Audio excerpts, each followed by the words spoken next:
নমস্কার বন্ধুরা, আমি সন্তু চ্যাটার্জি। আজকে দেখাবো হালমার্ডি পেস্ট নিয়ে কিভাবে আপনি আপনার আগরবাতিকে খুব সুন্দর করে তুলবেন। মশলাবাতি, ফ্লোরাবাতি, ধুনোবাতি বানাতে গেলে যেটা মূল উপাদান সেটা হলো হালমার্ডি পেস্ট।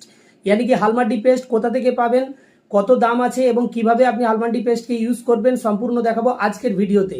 আজকের ভিডিওতে আমি আপনাকে বলি, এই হালমার্ডি পেস্ট এমনই একটি গাম জাতীয় আঠা। এই আঠাটা ব্যবহার করে আপনার আগরবাতির যে বেস ইয়ানি কি যে ফ্র্যাগ্রেন্সের যে বুস্টিং পাওয়ার এটাকে আপনি বাড়িয়ে তুলতে পারেন। আর হালমার্ডি পেস্ট ইউজ করা হবে শুধুমাত্র মশলাবাতি, ফ্লোরাবাতির ক্ষেত্রেই, এবং ধুনাবাতি যদি আপনি বানান, ধুনো চন্দন যদি আপনি বানান সেখানে আপনি ইউজ করতে পারেন। হালমার্ডি পেস্ট যেটা, সেটা এলিয়ানথিউস মালাবেরিকা নামক যে গাছ আছে সেই গাছের আঠা থেকে এটা তৈরি করা হয়, এবং এইটা আমাদের বিশেষভাবে আগরবাতিতেই ব্যবহার করা হয়। আর আপনি যদি অরিজিনাল হালমার্ডি পেস্ট নিতে চান, স্ক্রিনে দেওয়া নাম্বারে ফোন করে অর্ডার করতে পারেন। নমস্কার, ভালো থাকবেন, সুস্থ থাকবেন।